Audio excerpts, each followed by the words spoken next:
Heavyweight boxing fans, what's the deal? All right, man. So the referee stops the fight after the 8th round. Let me see here. The first round I gave to Washington. Second and third, fourth I gave to Miller. Fifth, I thought it was pretty close. I edged it to Washington. Six I gave to Washington, and then 7 and 8 I gave to Miller. All right, so I had him up on a scorecard after 8 rounds. Probably 5-3, maybe 6-2. All right, now in the fight, surprisingly, Gerald Washington was the one that looked like that he was burning out down the stretch of the fight. Miller was applying a lot of pressure to Gerald. Gerald did have some success, man. He was fighting off the back foot, just that Miller was taking all of the shots he was throwing. I believe it was the beginning of the 6th round where Gerald came out for like the first minute, man, and he was just landing consecutive punches. Man, it had to been, I can't even remember, man, but it was like the whole first minute he was just landing on Miller. Good right hands, good left hooks, good uppercuts, good body shots, and Miller was just taking them. And then towards the end of that round, I believe it was the end of that round, Miller rocked Gerald against the ropes with I believe it was an overhand right or overhand left.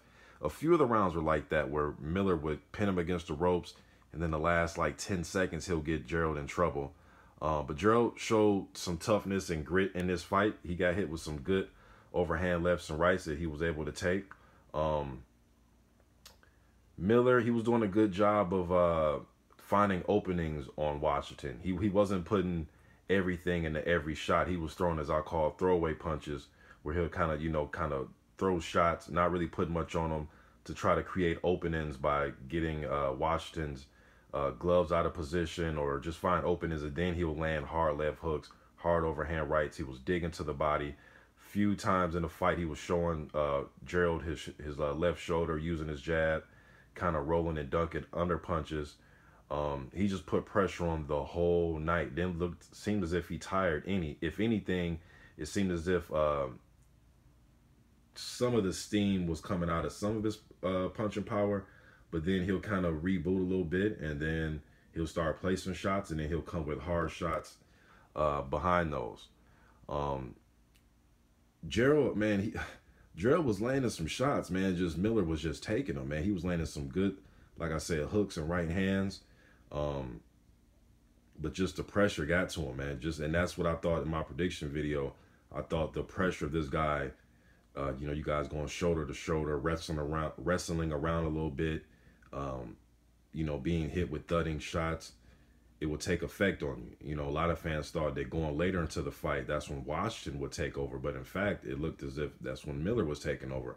Washington looked the more haggard of the two going into 6, 7, and 8. He had some good moments. He was landing some good shots. It just didn't hurt Miller at all. So I'm curious to see, how Miller's going to hold up against even harder punchers, because he was getting hit. He's a guy that likes to give and take. If you're trying to give, you're going to have to take a little bit in there, even if you are moving your head and trying to catch shots. And he was showing Washington different looks. Sometimes he'll put up the high guard and come forward.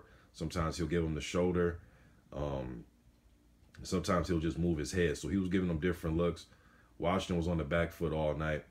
But yeah, man, I thought this fight could have continued. I mean, I know Miller was landing some heavy thudding shots, but it wasn't, I don't think this was enough to have the fight stopped. Even the commentators, Daniel Jacobs was a part of the commentating crew, and they were talking about like stopping a fight like round 6 and round 5, and I just didn't see a stoppage. You know what I mean? I didn't see this being stopped that early.